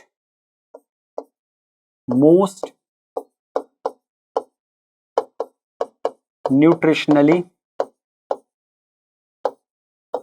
डाइवर्स ऑर्गेनिज्म है। ठीक है, diverse organism, most nutritionally diverse organism मतलब सब तरह का नॉरिशमेंट इसके अंदर प्रेजेंट है। Most of the bacteria are heterotrophic, याद रखिएगा ज्यादातर कौन सा नॉरिशमेंट इसके अंदर है? हेट्रोट्रोपिक है। लेकिन हम कहते हैं बैक्टीरिया के अंदर बेटा दोनों चीजें, ऑटोट्रोपिक भी हैं और हेट्रोट्रोपिक भी है। ऑटोट्रोपिक का क्या मतलब हो गया? ऑटोट्रोपिक का मतलब हो गया, ऑटो मीन्स होता है बेटा सेल्फ, ट्रॉफी का मतलब होता है नरिशमेंट। ठीक है, मतलब ये एक ऐसा मोड ऑफ न्यूट्रिशन जिसमें organism prepare its own food, अपना खाना खुद बना ले, हम उसे क्या कह रहे हैं? ऑटोट्रॉपिक। वही अगर हेटरोट्रॉपिक की बात करते हैं तो इसमें क्या होगा? Organism depends on other organism for food, food के लिए अदर ऑर्गेनिज्म पे डिपेंडेंट होता है। ठीक है, तो इसके अंदर ऑटोट्रॉपिक भी है और हेटरोट्रॉपिक भी। क्लियर है बेटा? चलो आगे देखते हैं जरा ऑटोट्रॉपिक कैसी है, हेटरोट्रॉपिक कैसी है। अगर हम ऑटोट्रॉपिक नॉरिशमेंट की बात करें तो इनके अंदर फोटो ऑटोट्रॉपिक भी है और कीमो ऑटोट्रॉपिक भी। फोटो ऑटोट्रॉपिक का मतलब बेटा सोर्स ऑफ एनर्जी अगर लाइट हो खाना बनाने के लिए तो आप उसे क्या कहते हो? फोटो ऑटोट्रॉपिक कहते हो। और कॉमन टर्म में हम ऐसे ऑटोट्रॉपिक नॉरिशमेंट को फोटोसिंथेसिस कहते हैं। वहीं अगर हम कीमो ऑटोट्रॉपिक की बात करें तो कीमो ऑटोट्रॉपिक का मतलब है बेटा अगर source of energy chemical reaction हो, कोई केमिकल रिएक्शन चल रहा है और उससे जो एनर्जी आई उससे बैक्टीरिया ने अपना खाना बना लिया, तो इसको क्या बोलेंगे हम लोग? कीमो ऑटोट्रॉपिक बोलेंगे। ठीक है, चलिए दोनों को हम डिस्कस करते हैं यहां पे जरा। हमने कहा ऑटोट्रॉपिक नॉरिशमेंट किसको कह रहे हैं? दीज बैक्टीरिया यूजेस लाइट और केमिकल एनर्जी। लाइट यूज किया फोटो ऑटोट्रॉपिक, केमिकल यूज किया chemo autotrophic for their own food synthesis. ठीक है, फोटो ऑटोट्रॉपिक पहला क्लासिफिकेशन, फोटो मतलब बेटा लाइट, फोटो का मतलब क्या हो गया? लाइट। ऑटोट्रॉपिक खुद खाना बना रहा है, लाइट के प्रेजेंस में बना रहा है, फोटोट्रॉपिक है। इसको क्या बोलेंगे? फोटोसिंथेसिस भी कह सकते हैं, फोटोसिंथेसिस कह सकते हैं। बहुत इंपॉर्टेंट एक बात बता रहा हूं, फोटोसिंथेसिस। अगर बेटा फोटोसिंथेसिस हम किसके अंदर देखें? प्लांट के अंदर। जरा प्लांट के अंदर फोटोसिंथेसिस को याद करो, क्लास 10th में पढ़ा होगा फोटोसिंथेसिस प्लांट में। अगर प्लांट के अंदर फोटोसिंथेसिस देखोगे तो प्लांट के अंदर प्लांट को जरूरत है वाटर की और किसकी? CO2 की। इन दोनों चीजों को मिला के वो क्या बनाता है बेटा? ग्लूकोज। और क्या बनाता है? O2 रिलीज करता है। तो अगर किसी भी ऑर्गेनिज्म में वाटर प्रेजेंट हो एज अ हाइड्रोजन सोर्स और ऑक्सीजन रिलीज हो रही हो तो वैसी फोटोसिंथेसिस को हम क्या बोलते हैं? ऑक्सीजेनिक फोटोसिंथेसिस कहते हैं। क्या बोलते हैं उसे? Oxygenic. Green plants oxygenic photosynthesis कहते हैं, साइनोबैक्टीरिया ऑक्सीजेनिक कहते हैं। लेकिन अगर हम बैक्टीरिया की बात करें बेटा, बैक्टीरिया ऑक्सीजेनिक फोटोसिंथेसिस नहीं करते। उसकी वजह क्या है? उनके पास जो हाइड्रोजन डोनर है वो अदर देन वाटर है, अदर देन वाटर। वाटर के अलावा कुछ भी हो सकता है, जैसे H2S, जैसे H2S हाइड्रोजन सल्फाइड हो सकता है।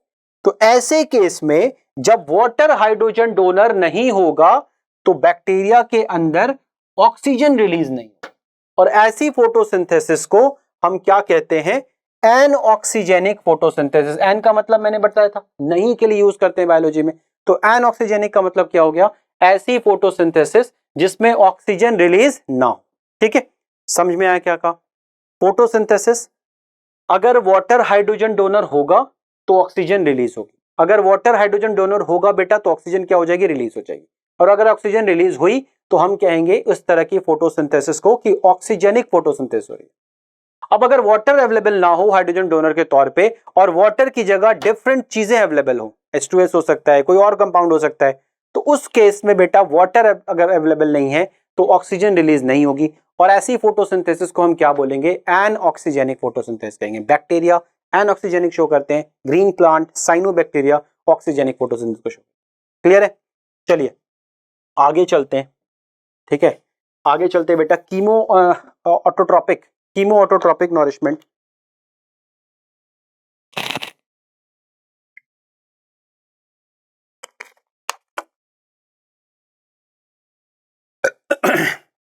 कीमो ऑटोट्रॉपिक नॉरिशमेंट, वाटर की जरूरत पड़ गई थी। ठीक है, कीमो ऑटोट्रॉपिक नॉरिशमेंट। अब मैंने आपसे क्या कहा था बेटा? केमिकल एनर्जी का अगर इस्तेमाल किया जाए और खाना बना लिया जाए तो हम क्या कहेंगे? उसे कीमो ऑटोट्रॉपिक। बहुत सिंपल टर्म में रखेंगे। लाइट का इस्तेमाल किया, फोटो ऑटोट्रॉपिक। केमिकल एनर्जी का इस्तेमाल किया, कीमो ऑटोट्रॉपिक। कैसे किया इस्तेमाल देखते हैं। हमारे पास एक कंपाउंड है, कंपाउंड ए, और मैं आपसे ये कह रहा हूं बेटा कि कंपाउंड ए का ऑक्सीडेशन हो रहा है। मैंने आपसे क्या कहा? कंपाउंड ए का ऑक्सीडेशन हो रहा है। अच्छा, ऑक्सीडेशन आपने पढ़ा होगा केमिस्ट्री में। ऑक्सीडेशन कैसा होता है? कि एक्सोथर्मिक प्रोसेस, मतलब यहां पे एनर्जी रिलीज्ड होगी। क्लियर है? बोलो, कंपाउंड ए है, कंपाउंड ए का ऑक्सीडेशन हो रहा है तो किस में बदल रहा है, वो कंपाउंड बी में बदल रहा है, कंपाउंड बी में बदल रहा है। ये ऑक्सीडेशन हो रहा है, एनर्जी रिलीज हो रही है। इस एनर्जी का इस्तेमाल कोई ऑर्गेनिज्म करे और वो क्या करे बेटा, वो ऑर्गेनिज्म इस एनर्जी से अपना खाना बना ले, तो उसे क्या कहेंगे हम लोग, कीमोऑटोट्रॉपिक बोलेंगे। ठीक है, देखो they uses chemical energy instead of light energy for food synthesis. These bacteria oxidizes some chemical compound and release energy which is used for photosynthesis, which is used for food synthesis। ठीक है, यहाँ देखिए हमने लिखा है ये chemical compound A है, इसका ऑक्सीडेशन हुआ, एनर्जी रिलीज हुई और उस एनर्जी की वजह से खाना बना लिया। ठीक है, एग्जांपल इसके दिए हुए नाइट्रोसोमोनस। आपने मिनरल न्यूट्रिशन चैप्टर याद हो, अगर आपको 11th क्लास का एक चैप्टर था मिनरल न्यूट्रिशन, वहां पे बेटा नाइट्रोजन फिक्सेशन में न्यूट्रिफिकेशन में यूज होने वाले जो बैक्टीरिया है वो बेसिकली कैसे होते हैं, कीमोऑटोट्रॉपिक, कि वो भी क्या करते हैं, ऑक्सीडेशन कराते हैं। अमोनिया का ऑक्सीडेशन करा के वो नाइट्राइट और नाइट्रेट से फिर नाइट्रेट बनाते हैं, तो वहाँ ऑक्सीडेशन की वजह से एनर्जी रिलीज होती है। वो एग्जांपल मैंने यहाँ लिखे हैं, नाइट्रोसोमोनस, नाइट्रोकोकस और नाइट्रोबैक्टर। क्लियर है, चलिए आगे चलते हैं। अब जरा देखते हैं हेट्रोट्रॉपिक नरिशमेंट की बात करते हैं। हेट्रोट्रॉपिक का मतलब एक ऐसा नरिशमेंट जिसमें ऑर्गेनिज्म डिपेंडेंट हो, किसके ऊपर, अदर ऑर्गेनिज्म के ऊपर। ठीक है, आया समझ में। ऑटोट्रॉपी खुद बनाया, हेट्रोट्रॉपी डिपेंडेंट हो गए किसी के। अब डिपेंडेंसी कैसी हो सकती है, डिपेंडेंसी हो सकती है बेटा सैप्रोट्रॉपिक टाइप की। क्या, सैप्रो का मतलब, सैप्रो का मतलब रॉटन, सड़ी गली चीजों को खाना, डेड एंड डिकेइंग। ठीक है, डेड एंड डिकेइंग। अगर डेड एंड डिकेइंग पे डिपेंडेंट हो तो उसे क्या कहेंगे हम लोग, सैप्रोट्रॉपिक बोलेंगे। एग्जांपल लिखा हुआ है बैसिलस वल्गैरिस और क्लोस्ट्रिडियम बोटुलिनम। ठीक है, ये दो एग्जांपल आपको सैप्रोट्रॉपिक है। वैसे सैप्रोट्रॉपिक नरिशमेंट फंगस का फंगस ज्यादा प्रेफर करता है इस चीज को, लेकिन बैक्टीरिया भी आपको शो करता है। ठीक है, हेट्रोट्रॉपिक नरिशमेंट। पैरासिटिक की बात करें बेटा, पैरासिटिक का मतलब क्या हुआ, अगर organism, other organism for food, other organism for food, food के लिए किसी अदर ऑर्गेनिज्म पे डिपेंड करता है, तो इसे हम क्या बोलेंगे, पैरासिटिक बोलेंगे। इसका एग्जांपल माइकोबैक्टीरियम ट्यूबरक्लोसिस, टीबी जो डिजीज होती है उसको कॉज करने वाला बैक्टीरिया है माइकोबैक्टीरियम ट्यूबरक्लोसिस, और दूसरा माइकोबैक्टीरियम लेप्री। ठीक है, आगे आ जाइए। सिम्बायोटिक, सिम्बायोटिक का मतलब हुआ बेटा एक ऐसा मोड ऑफ न्यूट्रिशन जिसमें दो ऑर्गेनिज्म हैं, ये दोनों एक दूसरे पे म्यूचुअली डिपेंडेंट हो, एक दूसरे पे इनका म्यूचुअल डिपेंडेंसी हो, मतलब दोनों एक दूसरे को अगर बेनिफिट पहुंचा रहे हैं, तो वैसे नरिशमेंट को हम क्या बोलेंगे, सिम्बायोटिक कहेंगे। वैसे नरिशमेंट को हम क्या कहेंगे, सिम्बायोटिक नरिशमेंट कहेंगे। ठीक है, क्लियर है। इसका एग्जांपल आपको राइजोबियम, ये भी मिनरल न्यूट्रिशन में आप पढ़ेंगे, नाइट्रोजन फिक्सेशन में, राइजोबियम। क्लियर है, चलो आ जाओ। देखो ऐसे सेक्शन पे ज्यादा ध्यान दिया करो जिस सेक्शन का इंटरकनेक्शन किसी और चैप्टर से हो। एनटीए को पेपर जब बनाना होता है तो बेसिकली ध्यान रखते हैं इस चीज का कि इंटरकनेक्टेड टर्म्स का ज्यादा इस्तेमाल किया जाए। ठीक है, क्लियर है, क्योंकि यहाँ भी आप पढ़ोगे, देन आप मिनरल न्यूट्रिशन में पढ़ रहे हो, तो ये सब चीजें जो कि इंटरकनेक्टेड है एक दूसरे से चैप्टर्स, उन पे ज्यादा ध्यान दीजिए आप, लगातार उनको मार्क करते रहिए, क्योंकि 700 प्लस संभव है। चलिए, जितना लेक्चर अभी तक हमारा खत्म हुआ उससे जरा एक प्रीवियस ईयर के ऊपर क्वेश्चन कर लेते हैं। नीट अक्टूबर 2018 में क्वेश्चन आया हुआ है, और क्वेश्चन क्या कहता है बेटा, oxygen is not produce during photosynthesis in, मतलब हम किसकी बात कर रहे हैं, हम बात कर रहे हैं बेटा oxygen is not produce, not का मतलब हम क्या कह रहे हैं, हम एनऑक्सीजेनिक फोटोसिंथेसिस की बात कर रहे हैं। अब अभी तक आपने जितना पढ़ा है आई होप उस पे ये क्वेश्चन सॉल्व हो जाएगा बिना देर किए हुए।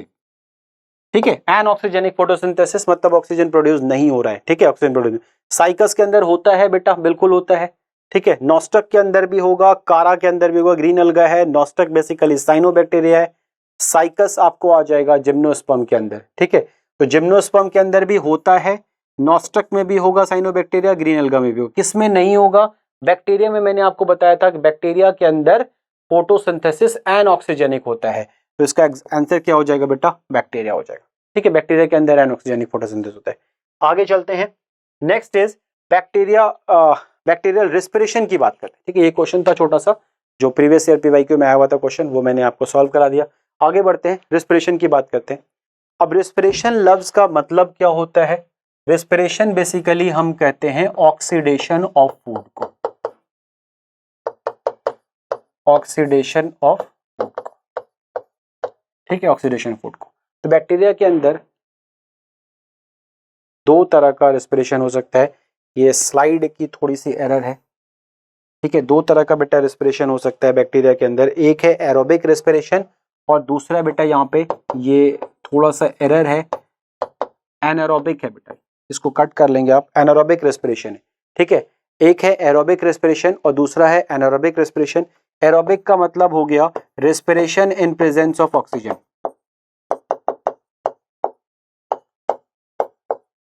In presence of oxygen, oxygen के प्रेजेंस में अगर रेस्पिरेशन हो रहा हो तो उसे आप क्या बोलोगे? एरोबिक रेस्पिरेशन बोलोगे।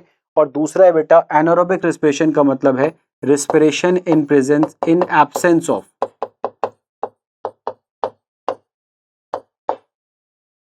एब्सेंस ऑफ ऑक्सीजन, ऑक्सीजन के एब्सेंस में अगर रेस्पिरेशन हो रहा है तो हम इसे क्या बोलेंगे? एनारोबिक रेस्पिरेशन बोलेंगे। इसे आप कट कर लीजिए, ये यहाँ पे जो है ये हेट्रोट्रॉपिक नॉरिशमेंट नहीं होगा, ठीक है। यहाँ पे क्या होना चाहिए? यहाँ होगा बेटा, ठीक है, यहाँ पे क्या आ जाएगा? एनारोबिक रेस्पिरेशन आ जाएगा, एनारोबिक रेस्पिरेशन, ठीक है, क्लियर है। एरोबिक और एनारोबिक दो तरह के रेस्पिरेशन होते हैं। एरोबिक रेस्पिरेशन का मतलब हो गया अगर प्रेजेंस ऑफ ऑक्सीजन में हो रहा हो, एनारोबिक का मतलब हो गया अगर एब्सेंस ऑफ ऑक्सीजन में हो। दो टर्म और यूज किए जाते हैं ऑब्लिगेट और फैकल्टेटिव के लिए। तो अगर हम ऑब्लिगेट वर्ड यूज कर रहे हैं, ऑब्लिगेट का मतलब होता है बेटा स्ट्रिक्ट। जैसे अगर हमने कहा ऑब्लिगेट एरोब्स, मतलब वो बैक्टीरिया सिर्फ और सिर्फ ऑक्सीजन के प्रेजेंस में ही सर्वाइव कर सकते हैं। अगर मैंने आपसे कहा ऑब्लिगेट एनारोब्स, इसका मतलब है वो बैक्टीरिया बेटा सिर्फ और सिर्फ ऑक्सीजन के एब्सेंस में सर्वाइव कर सकते हैं। वहीं अगर मैं फैकल्टेटिव की बात करूं तो फैकल्टेटिव का मतलब होता है स्विच करने वाला। फैकल्टेटिव का मतलब क्या हो गया? एक एनवायरनमेंट से दूसरे एनवायरनमेंट में स्विच कर जाए। जैसे मैंने आपसे कहा बेटा फैकल्टेटिव एनारोब्स, इसका मतलब वो नेचुरली एरोबिक है लेकिन वो एनारोबिक कंडीशन में भी सर्वाइव कर सकते हैं। अगर मैंने आपसे कहा फैकल्टेटिव एरोब्स, इसका मतलब वो नेचुरली एनारोबिक है और एरोबिक एनवायरनमेंट में भी सर्वाइव कर सकता है, ठीक है, क्लियर है। चलिए आगे चलते हैं नेक्स्ट स्लाइड की तरफ, बैक्टीरियल रिप्रोडक्शन, ठीक है। अब देखो हमने स्लाइड की शुरुआत की थी इस चीज से कि बैक्टीरिया जो है वो सबसे ज्यादा पाए जाने वाले ऑर्गेनिम्स हैं। और वो क्यों है? क्योंकि ये सिंपलेस्ट मेथड ऑफ रिप्रोडक्शन का इस्तेमाल करते हैं। Simplest way of, simplest way क्या है? Binary fission. तो अगर हम बैक्टीरिया के अंदर देखें बेटा, तो बैक्टीरिया के अंदर जो मेन मोड ऑफ रिप्रोडक्शन है वो कैसा है? Asexual. Main mode of reproduction कैसा है बेटा? एसेक्सुअल, ठीक है। एसेक्सुअल में कौन से? हम जेनेटिक रिकॉम्बिनेशन की बात करेंगे, लेकिन पहले एसेक्सुअल बाइनरी फिजन को डिस्कस कर लेते हैं, उसके बाद हम पहुंचेंगे जेनेटिक रिकॉम्बिनेशन की तरफ। अगर हम बात करें एसेक्सुअल की बेटा, तो एसेक्सुअल का मतलब हो गया बाइनरी फिजन। एसेक्सुअल का मतलब हो गया बाइनरी फिजन। बाइनरी फिजन का मतलब, बाइनरी का मतलब टू, फिजन का मतलब टूट जाना। मतलब यहां पे बेटा कोई और सेल है, ये सिंगल सेल्ड है, ये हम इसे मदर सेल कह रहे हैं। ये स्प्लिट कर जाए दो सेल्स में, जिन्हें हम क्या बोल रहे हैं बेटा? डॉटर सेल्स कह रहे हैं या फिर सिस्टर सेल्स कह रहे हैं। अब ये भी एक सवाल आता है बेटा, mother cells, sister cells, daughter cells का इस्तेमाल क्यों करते हैं? बहुत सारे बच्चों को नहीं पता होता है, आपको पता है बहुत अच्छी चीज़ है, लेकिन बहुत सारे बच्चे इस चीज़ को नहीं जानते। तो इसकी चीज़ के लिए समझ लीजिए, मदर सेल, सिस्टर सेल या डॉटर सेल्स का इस्तेमाल हम इनके सेक्स को रिप्रेजेंट करने के लिए नहीं कर रहे। हम ये नहीं कह रहे ये फीमेल सेल्स है, हम इनके एबिलिटी को रिप्रेजेंट करने के लिए कर रहे हैं। एबिलिटी का मतलब हो बेटा एबिलिटी टू डिवाइड, फीमेल के अंदर दिया है नेचर ने, तो इसको रिप्रेजेंट करने के लिए हम इनका मदर सेल या फिर हम इन्हें डॉटर सेल या सिस्टर सेल कहते हैं, ठीक है। तो हमने क्या कहा बेटा? सिंपल, बिल्कुल सिंपलेस्ट मेथड, सेल है, डिवाइड कर जाए दो सेल में, फिर वो डिवाइड कर जाए दो सेल में, इसे हम क्या कह रहे हैं? बाइनरी। सिंपलेस्ट मेथड है, ठीक है। चलिए अब हमें बात करनी थी किसके ऊपर? जेनेटिक रिकॉम्बिनेशन के ऊपर, ठीक है। हम बैक्टीरिया के अंदर एज सच ट्रू सेंस में सेक्सुअल रिप्रोडक्शन टर्म का इस्तेमाल नहीं कर सकते। क्यों नहीं कर सकते? क्योंकि अगर आप सेक्सुअल रिप्रोडक्शन को जरा गौर से देखें, सेक्सुअल रिप्रोडक्शन के अंदर बेटा जो शर्तें हैं वो ये हैं कि गैमेट फॉर्मेशन होना मस्ट है, दो पेरेंट का होना मस्ट है, फर्टिलाइजेशन होना मस्ट है, ठीक है। तीन चीजें आपको दिखाई दे रही है। गैमेट फॉर्मेशन होगा बेटा, बाई पेरेंटल होना चाहिए और साथ ही साथ क्या होना चाहिए इसके अंदर फर्टिलाइजेशन होना मस्ट। बैक्टीरिया के अंदर ना ही गैमेट का फॉर्मेशन होता है ना ही फर्टिलाइजेशन होता है।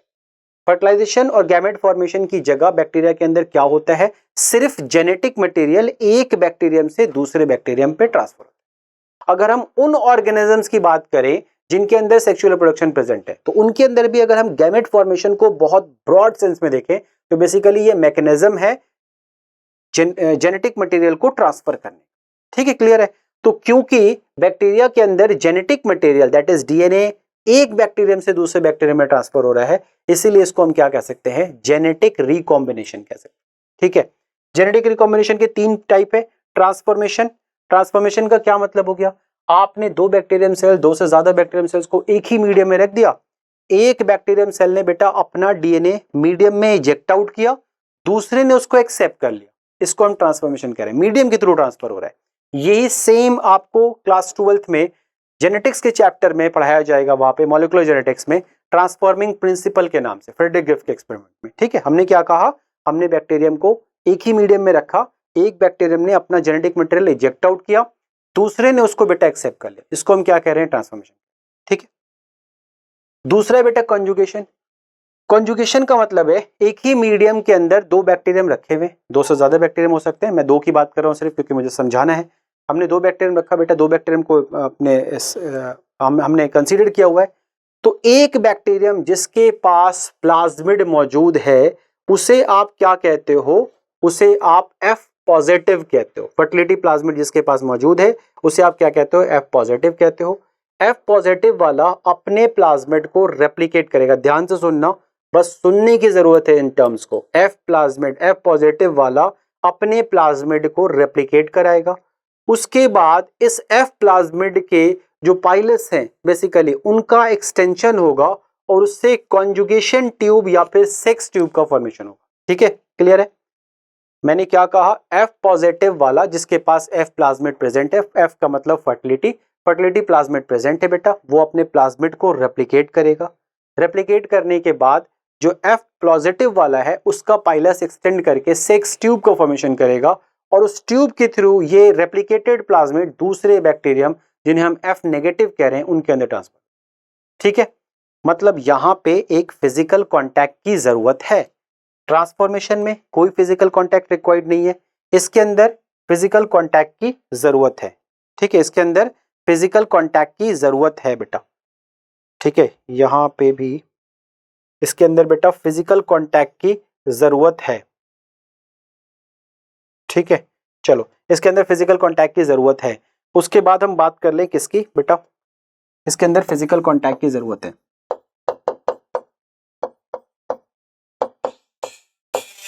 ठीक है, अगर हम ट्रांसडक्शन की बात करें बेटा, तो ट्रांसडक्शन में हम बेसिकली किसका इस्तेमाल करते हैं, हम वायरसेस का इस्तेमाल करते हैं एक बैक्टीरियम से दूसरे बैक्टीरियम की तरफ डीएनए को ट्रांसफर करने के लिए। इस जो वायरसेस इस्तेमाल होते हैं उनको हमने क्या कहा है, बैक्टीरियोफेज का है। ठीक है, क्लियर है। चलिए अब आगे चलते हैं बेटा, हमने बैक्टीरिया पढ़ लिया है। बैक्टीरिया के अंदर हमने क्या क्या पढ़ा, बैक्टीरिया में हमने उसके स्ट्रक्चर की बात की, बैक्टीरिया कैसे किस शेप का होता है, हमने सेल एनवेलप की बात की, हमने मोड ऑफ न्यूट्रिशन की बात की, हमने रेस्पिरेशन की बात की और हमने मोड ऑफ रिप्रोडक्शन की बात। ठीक है, ये 5 चीजें हमने डिस्कस की। अब आ जाइए, हम पढ़ रहे हैं साइनोबैक्टीरिया। साइनोबैक्टीरिया हम बेसिकली इन्हें कहते हैं मोस्ट सेल्फ डिपेंडेंट ऑर्गेनिज्म। ठीक है, हमने इनको क्या कहा, most self dependent organism. Self dependent या हम इंडिपेंडेंट ऑर्गेनिज्म कह सकते हैं। क्यों कह रहे हैं, क्योंकि देखो इन साइनोबैक्टीरिया के अंदर 2 एबिलिटी है। ये बेटा फोटोसिंथेसिस भी करते हैं। ठीक है, ये फोटोसिंथेसिस करते हैं और साथ ही साथ ये नाइट्रोजन फिक्स भी कर सकते हैं। ठीक है, फोटोसिंथेसिस करते हैं और क्या करते हैं, नाइट्रोजन को फिक्स कर सकते हैं। क्लियर है, फोटोसिंथेसिस भी कर ले रहे हैं और नाइट्रोजन को फिक्स भी कर ले रहे हैं। ठीक है, तो इनको हमने क्या कहा, ये मोस्ट सेल डिपेंडेंट है। They are also included in kingdom Monera because blue green algae जो होते हैं वो कैसे होते हैं बेटा, प्रोकैरियोटिक है। इनके पास भी ट्रू न्यूक्लियस एब्सेंट है, 70s राइबोसोम है, जो मेम्ब्रेन बाउंड स्ट्रक्चर्स हैं वो भी इनके अंदर क्या है, एब्सेंट है। ठीक है, साइनोबैक्टीरिया तीनों फॉर्म में एग्जिस्ट कर सकती है, यूनिसेलुलर, कॉलोनियल या फिर फिलामेंटस फॉर्म। अगेन मैं आपको बोलूंगा एग्जाम्पल वाले क्वेश्चन जरूर आते हैं, तो एग्जाम्पल आप याद कीजिए। यूनिसेलुलर का एग्जाम्पल बेटा स्पाइरुलिना दिया हुआ है, कॉलोनियल का एनाबेना और मैक्रोसिस्टिस दिया हुआ है, और फिलामेंटस फॉर्म का ऑसिलेटोरिया एंड नॉस्टक दिया हुआ है। ठीक है, चलिए cyanobacteria are the first organism. अच्छा, हमने जब फोटोसिंथेसिस बात की थी प्लांट के अंदर, इसके अंदर बैक्टीरिया के अंदर, तो मैंने आपसे कहा था oxygenic type of photosynthesis green plant show करते हैं और साइनोबैक्टीरिया। तो साइनोबैक्टीरिया फर्स्ट स्पीशीज थी जो क्या शो करते हैं, ऑक्सीजेनिक टाइप की फोटोसिंथेसिस करते हैं, पहली स्पीशीज जिन्होंने ऑक्सीजेनिक मतलब जिन्होंने ऑक्सीजन रिलीज किया। ठीक है, membranous extension into the cytoplasm are found in cyanobacteria, जिनको हम क्या कहते हैं, क्रोमैटोफोर्स कहते हैं। क्रोमा वर्ड बेसिकली पिगमेंट के लिए यूज किया जाता है। सो मेम्ब्रेन एक्सटेंशन मतलब साइटोप्लाज्म का प्लाज्मा मेम्ब्रेन का एक्सटेंशन है, जिसके अंदर सर्टेन पिगमेंट्स प्रेजेंट होते हैं, जिस पिगमेंट्स की वजह से उन्हें क्या कह रहे हैं हम लोग, क्रोमैटोफोर्स कह रहे हैं। ठीक है, क्रोमैटोफोर्स कंटेन फोटोसिंथेटिक पिगमेंट। क्या कंटेन करते हैं, फोटोसिंथेटिक। जैसे क्लोरोफिल ए बेटा किस कलर का होगा, ग्रीन कलर का। कैरोटेनॉइड किस कलर का होगा, येलो कलर का। वहीं फाइकोसाइनिन की बात करें तो ब्लू कलर का है, और फाइकोएरिथ्रिन की बात करें तो ये रेड कलर का है। ठीक है, क्लियर है। फाइको इरिथ्रिन की वजह से बेसिकली जो साइनोबैक्टीरिया हैं उनकी कुछ स्पीशीज हैं, ट्राइकोडेस्मियम इरिथ्रियम, जो रेड सी कॉज करती हैं। ठीक है, तो आप ये भी लिख लेंगे, इंपॉर्टेंट है ये, दैट रेड सी जो है बेटा वो कौन कॉज कर रहा है, रेड सी कॉज कर रहा है ट्राइकोडेस्मियम इरिथ्रियम। ट्राइकोडेस्मियम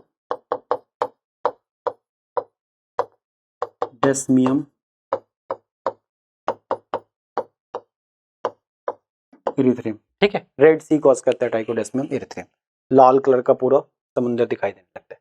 चलिए आ जाते हैं, बात करते हैं बीजीए जिसकी हम बात कर रहे हैं, ब्लू ग्रीन अलगा। हमने सेल एनवेलप की बात की थी, तो सेल एनवेलप में हमने बैक्टीरिया में देखा था बेटा, बैक्टीरिया के अंदर ग्लाइकोकैलिक्स है, बैक्टीरिया के अंदर सेल वॉल है, बैक्टीरिया के अंदर सेल मेम्ब्रेन है। यहाँ अगर हम बात करें साइनोबैक्टीरिया की, तो साइनोबैक्टीरिया के पास एक्स्ट्रा एक मेम्ब्रेन प्रेजेंट है, म्यूसिलेज की बनी हुई है, जो बाहर की तरफ ये जो लेयर है म्यूसिलेज शीट। ठीक है, वो यहाँ लाइन लिखी है, BGR surrounded by mucilage sheet और जेलेटिनस शीट और एनवेलप होता है। This envelope is made up of, किसका बना होता है बेटा, म्यूकोपॉलीसेकेराइड का। ठीक है, मतलब बैक्टीरिया के अंदर ग्लाइकोकैलिक्स, सेल वॉल और सेल मेम्ब्रेन था, या एक एक्स्ट्रा लेयर प्रेजेंट है, जिसको हम क्या कह रहे हैं, म्यूसिलेज शीट कह रहे हैं या फिर एनवेलप कह रहे हैं।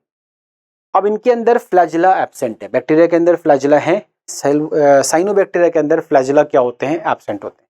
ठीक है, वहीं अगर हम बात करें बीजीए की, तो बीजीए का जो रिजर्व फूड मटेरियल है वो क्या है, cyanophycean starch, which is not a starch, लेकिन ये किसकी तरह है, ग्लाइकोजन की तरह स्ट्रक्चरली सिमिलर है। ठीक है, देखो साइनोबैक्टीरिया का रिजर्व फूड मटेरियल क्या है बेटा, साइनोबैक्टीरिया का रिजर्व फूड मटेरियल क्या है, साइनोफियन स्टार्च है, जो किससे मिलता जुलता है, ग्लाइकोजन से मिलता है। ग्लाइकोजन किसका स्टोर्ड फूड मटेरियल है, इंसानों, ह्यूमन बींग्स का भी है, जानवरों का भी। ठीक है, special type of cells are found in the nitrogen fixation, जिसको हम क्या कहते हैं, नॉस्टॉक और एनाबेना के अंदर कुछ स्पेशल टाइप की सेल्स मौजूद है, जिनको हम क्या कह रहे हैं, हेट्रोसिस्ट कह रहे हैं।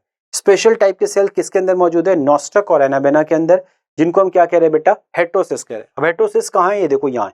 हेट्रोसिस्ट की क्या खास बात है, ये नाइट्रोजन फिक्सेशन में हेल्प करती है, हेल्प इन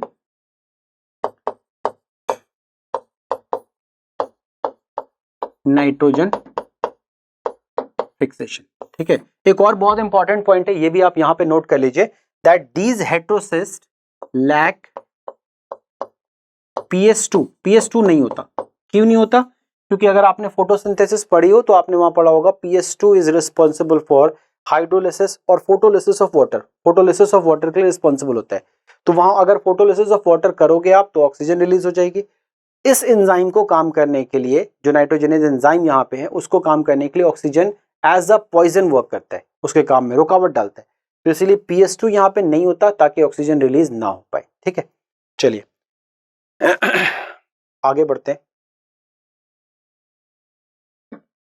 एक अगेन एक क्वेश्चन है बेटा, छोटा सा एक क्वेश्चन यहाँ पे, नीट 2020 का क्वेश्चन है, which of the following is incorrect about cyanobacteria. Question है, which of the following is incorrect about cyanobacteria. Options है, दे आर फोटो ऑटोट्रोपिक, बिल्कुल ये गलत है, क्योंकि फोटो ऑटोट्रोपिक तो ये होते हैं 100%। Next is they lack heterocyst, अभी हमने पढ़ा दैट साइनोबैक्टीरिया के अंदर बेटा हेट्रोसिस्ट होता है, सवाल में पूछा गया इनकरेक्ट, तो ये इसका जवाब हो जाएगा। अदर ऑप्शन को देख लेते हैं, they often form Bloom in the polluted water, ये भी सही है। साइनोबैक्टीरिया बहुत तेजी के साथ मल्टीप्लाई करते हैं तो वो ऊपर एक सतह पे आ जाते हैं, ब्लूम फॉर्म करते हैं, ये भी बिल्कुल करेक्ट है साइनोबैक्टीरिया के लिए। And they have chlorophyll a similar to green plant, ये भी सही है। जैसा क्लोरोफिल ग्रीन प्लांट के अंदर वैसे ही क्लोरोफिल किसके अंदर है, साइनोबैक्टीरिया के अंदर। तो ये तीन स्टेटमेंट साइनोबैक्टीरिया के लिए बिल्कुल करेक्ट है। ये वाला इनकरेक्ट है तो ये इसका क्या हो जाएगा, सही ऑप्शन। ठीक है, चलिए आगे चलते हैं। Next is arc bacteria. Arc bacteria कह रहे हैं ऐसे बैक्टीरियम को जो कि हार्श से हार्श कंडीशन में सरवाइव कर जाएं। ठीक है, हार्श से हार्श कंडीशन में, इसीलिए कहते हैं ये उस टाइम पे भी सरवाइव किए होंगे जब प्रिमिटिव, जब अर्थ बन रहा होगा। ठीक है, इनको हम मानते हैं ओल्डेस्ट लिविंग फॉसिल्स। क्लियर है। आर्क बैक्टीरिया, मैंने आपसे क्या कहा बेटा, आर्क बैक्टीरिया हार्श से हार्श कंडीशन में सर्वाइव कर सकते हैं। जैसे एनारोबिक कंडीशन क्रिएट कर दो, ऑक्सीजन खत्म कर दो, सर्वाइव कर जाएगा। जैसे बेटा टेम्परेचर बहुत बढ़ा दो, सर्वाइव कर जाएगा। एसिडिक कंसंट्रेशन बहुत बढ़ा दो, सर्वाइव कर जाएगा। सैलिनिटी बहुत ज्यादा बढ़ा दो, सर्वाइव कर जाएगा। मतलब ये सारी हार्श कंडीशन जो नॉर्मल सेल जहां पे सर्वाइव नहीं कर सकती, वहां पे आर्क बैक्टीरिया क्या कर जाएंगे, सर्वाइव कर जाएंगे। अच्छा, ऐसा सर्वाइव करने के लिए उन्होंने कुछ अपने अंदर एबिलिटी जनरेट की होगी, तो जरा हम उन एबिलिटी पे बात कर लेते हैं। क्या डिफरेंसेस है नॉर्मल बैक्टीरिया और आर्क बैक्टीरिया के अंदर। तो देखो बेटा, दो एबिलिटी है आर्क बैक्टीरिया की जो उनको इस तरह के एनवायरनमेंट में सर्वाइव करने के काबिल बनाते हैं। पहली चीज, उनके सेल वॉल के अंदर पेप्टिडोग्लाइकन नहीं होता, they lack peptidoglycan in the cell wall. उसकी जगह पे क्या प्रेजेंट होता है, सीडोम्यूरिन प्रेजेंट। ठीक है, क्लियर है। पेप्टिडोग्लाइकन नहीं होता, उनकी जगह पे क्या प्रेजेंट होता है, सीडोम्यूरिन। दूसरी बात, जो सेल मेम्ब्रेन उनकी है, अगर हम बैक्टीरियल सेल मेम्ब्रेन या यूकैरियोटिक सेल मेम्ब्रेन की बात करें तो हमारे अंदर लिपिड की single layer, lipid single layer में प्रेजेंट है, ब्रांचिंग प्रेजेंट नहीं है। लिपिड कैसे प्रेजेंट है बेटा, स्ट्रेट चेन में प्रेजेंट है, स्ट्रेट चेन या ब्रांचिंग उसके अंदर एब्सेंट होती है। लेकिन अगर हम आर्क बैक्टीरिया की बात करें तो आर्क बैक्टीरिया के अंदर जो लिपिड है उसके अंदर ब्रांचिंग है। ब्रांचिंग होने की वजह से एक्स्ट्रा एबिलिटी मिल जाए, एक्स्ट्रा स्टेबिलिटी मिल जाती है आर्क बैक्टीरिया को, ताकि वो हार्श से हार्श कंडीशन में सर्वाइव कर सके। ठीक है, ये दो रीजन है, ये दो रीजन यहाँ लिखे हुए हैं। Their cell wall lack peptidoglycan like that in present in eubacteria. Their cell wall is made up of complex polysaccharide, और या फिर कॉम्प्लेक्स पॉलीपेप्टाइड का बना होता है। Cell membrane of archaebacteria is highly complex because of branch chain, lipid chain. Due to this complex cell wall और cell membrane they can survive in harsh habitat. अब जरा देखते हैं कौन कौन से हार्श हैबिटेट में सर्वाइव करते हैं आर्क बैक्टीरिया। देखो, मिथेनोजेंस, मिथेनोजेंस का मतलब बेटा ऐसे कंडीशन में सर्वाइव कर जाएं जो एनारोबिक कंडीशन हो। मिथेनोजेंस हम कहते हैं वैसे बैक्टीरिया को दैट कैन प्रोड्यूस मीथेन। ठीक है, ये क्या करते हैं, ऑर्गेनिक कंपाउंड को, ऑर्गेनिक वेस्ट को बेसिकली आप कह सकते हो, ये ऑर्गेनिक वेस्ट को बेटा किस में कन्वर्ट कर देते हैं, मीथेन के अंदर। ठीक है, और ऑक्सीजेनिक, सॉरी ऑर्गेनिक वेस्ट को ये किस में कन्वर्ट कर सकते हैं, मीथेन में कन्वर्ट कर सकते हैं। और ये कहाँ मिल जाएंगे आपको, ये मिल जाएंगे गट ऑफ रुमिनेंट कैटल्स,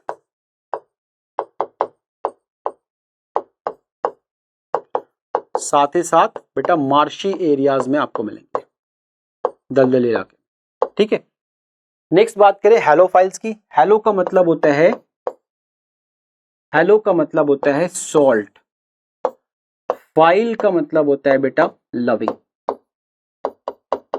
ठीक है, फाइल का क्या मतलब है, लविंग।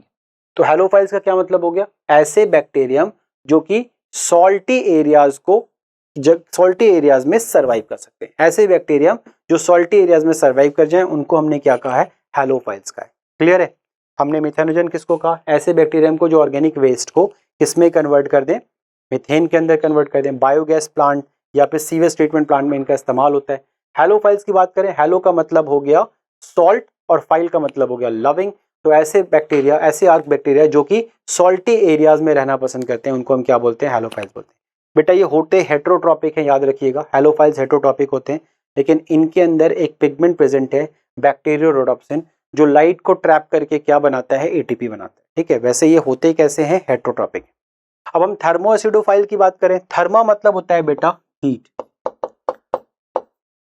एसिडो मतलब एसिडिक की बात कर रहे हैं। तो बेसिकली हम क्या कह सकते हैं, हम ये कह सकते हैं ये ऐसे बैक्टीरिया हैं जो हाई टेम्परेचर और हाई एसिडिक कंसेंट्रेशन पे सर्वाइव कर जाए। ऐसे बैक्टीरियम जो हाई कंसेंट्रेशन ऑफ एसिड और हाई टेम्परेचर पे सर्वाइव कर रहे हैं, इनको हम क्या कह रहे हैं, थर्मो एसिडोफाइल्स कह रहे हैं। ठीक है, ये अपने एनवायरनमेंट में, अपने विसिनिटी में मौजूद सल्फर को सल्फ्यूरिक एसिड में कन्वर्ट कर लेते हैं और इस ऑक्सीडेशन से रिलीज एनर्जी से ये अपना खाना बना लेते हैं, कीमोसिंथेटिक। ठीक है, क्लियर है, आगे बात समझ में। यहाँ पे थर्मो एसिडोफाइल में एक बहुत इंपॉर्टेंट बैक्टीरिया है थर्मस एक्वाटिकस, नाम सुना होगा आपने बायोटेक्नोलॉजी में। थर्मस एक्वाटिकस से आप टैक डीएनए पॉलीमरेज ऑब्टेन करते हो, जिसका इस्तेमाल आप पीसीआर में करते हो। ठीक है, तो अगर एप्लीकेशन आपको आए इसकी, तो एप्लीकेशन में इसका नाम आप लिख सकते हो। मिथेनोजेंस का एप्लीकेशन है बेटा सीवेज ट्रीटमेंट प्लांट, या फिर हम इसको बायोगैस प्लांट में यूज करते हैं। ठीक है, चलिए आगे चलते हैं। क्वेश्चन 1 नीट अक्टूबर 2017 का, which of the following are found in extreme saline condition. Saline condition का मतलब हम हेलोफाइल्स की बात कर रहे हैं बेटा, और हेलोफाइल्स यू बैक्टीरिया के अंदर नहीं है, साइनोबैक्टीरिया में भी नहीं है, माइकोबैक्टीरिया में नहीं। किसके अंदर है बेटा, वो है आर्क बैक्टीरिया के अंदर। किसके अंदर है वो, आर्क बैक्टीरिया के अंदर। ऐसे बैक्टीरिया जो कि स्लाइन एनवायरनमेंट में सर्वाइव कर जाएं, उन्हें हम क्या कहते हैं, आर्क बैक्टीरिया, उन्हें हम हेलोफाइल्स कहते हैं। ठीक है, चलिए आगे आ जाते हैं माइकोप्लाज्माज। ठीक है, माइकोप्लाज्मा, माइकोप्लाज्मा को हम क्या कह रहे हैं, हम इसे कहते हैं बेटा joker of plant kingdom, joker of microbiology. Joker क्यों कहा, देखो जोकर बेसिकली क्या करता है, जोकर अपनी मॉर्फोलॉजी को चेंज करता है। कान बड़े बड़े बना लिए, नाक पे बॉल लगा ली, आईब्रोज को सर्कुलर कर लिया, जूते अजीब से पहन लिए, तो अपनी मॉर्फोलॉजी को चेंज कर देता है। मॉर्फोलॉजी चेंज करके वो बेसिकली आपको हंसाता है, क्योंकि जोकर कभी कुछ बोलता नहीं है, वो कोई जोक्स नहीं बोलता, वो अपनी मॉर्फोलॉजी को, एक्सटर्नल अपीयरेंस को चेंज कर देता है। हम इनकी बात करें अगर माइकोप्लाज्मास की, माइकोप्लाज्मास मोनरन्स हैं लेकिन सेल वॉल नहीं। मोनरन याद रखिएगा, माइकोप्लाज्मा बेटा मोनरन्स हैं, मोनरा के अंदर, मोनरा किंगडम में हम इन्हें पढ़ते हैं, लेकिन इनके अंदर सेल वॉल नहीं होती। और इस सेल वॉल नहीं होने की वजह से these are highly pleomorphic. Pleomorphic का मतलब अपने शेप को चेंज कर सकते हैं, जो मैंने बोला आपको भी, जोकर कह रहे हैं क्योंकि शेप चेंज करता है जोकर। इनको भी जोकर क्यों कहा, क्योंकि ये अपना शेप चेंज कर लेते हैं, हाईली प्लियोमॉर्फिक है। ठीक है, इनको हम पीपीएलओ के नाम से भी जानते हैं, PPLO. PPLO means pleuro pneumonia like organisms. ठीक है, क्लियर है, क्या कह रहे हैं इसे, पीपीएलओ का मतलब हो गया प्लूरो निमोनिया लाइक ऑर्गेनिज्म। ठीक है, इनको ऑब्टेन किया गया था बेटा कैटल से, जिसको कि निमोनिया हो रहा था, उसके लंग से ऑब्टेन किया गया था। सबसे स्मॉलेस्ट सेल हैं जो इंडिपेंडेंटली सर्वाइव कर सकते हैं। साइज दिया हुआ है बेटा इनका 0.1 mm से 0.3 mm तक, बहुत छोटा साइज है, 0.1 mm से 0.3 mm तक डायमीटर है। सेल मेम्ब्रेन इनकी बनी हुई है लिपोप्रोटीन की। दोनों डीएनए और आरएनए, डीएनए कैसा होगा, डबल स्टैंडर्ड मेनली सर्कुलर, जो प्रोकैरियोटिक डीएनए होता है वैसा डीएनए, और RNA single standard RNA present है। दे आर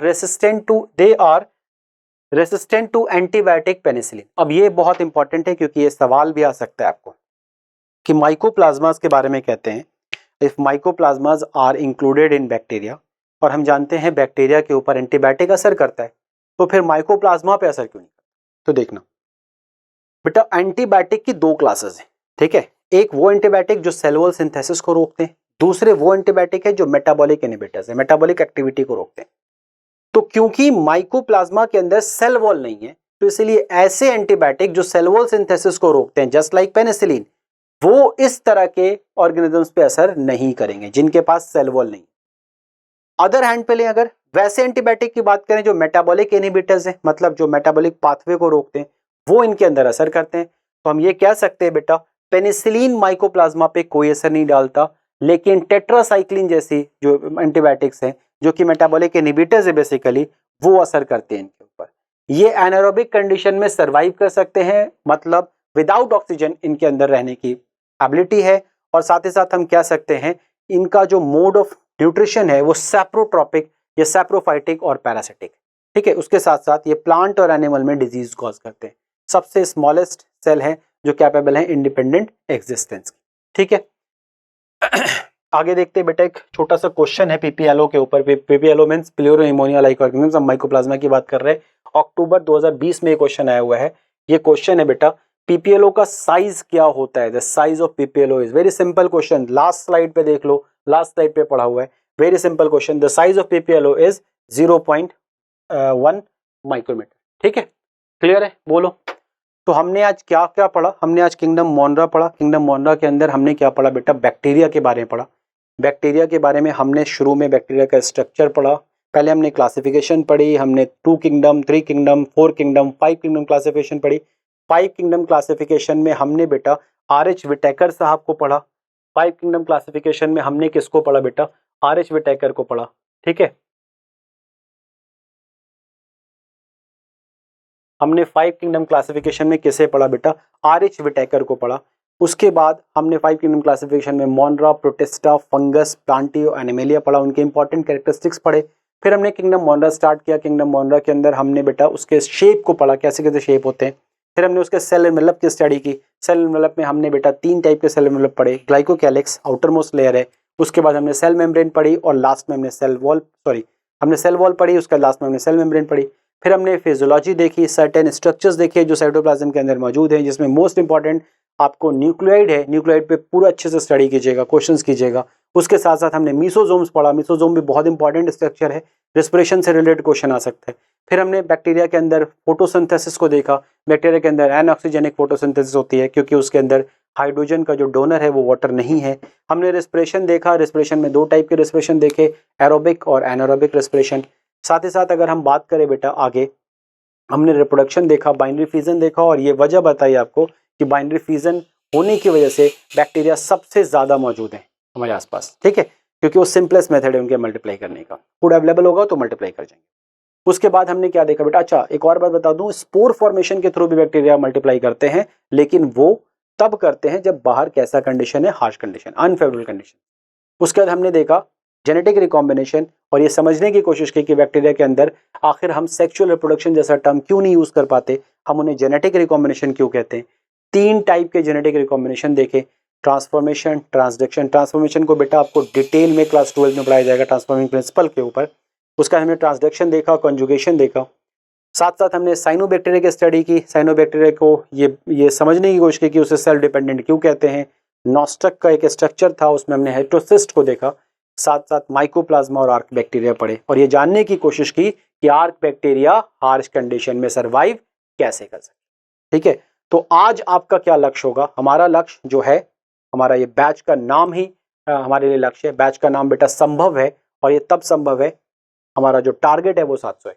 तो आज का लक्ष्य क्या होगा? आपको जो डीपीपी दी जाएगी उस डीपीपी को करें, डिटेल से आप मोनरा को उठा के एनसीईआरटी से पढ़ें पूरा क्लियर, उसके बाद उसके क्वेश्चंस करें। ठीक है, नेक्स्ट क्लास में जब आपसे मुलाकात होगी तो किंगडम प्रोटिस्टा के साथ आएंगे आपके सामने, और प्रोटिस्टा को डिस्कस करेंगे। ठीक है, ओके। 700 प्लस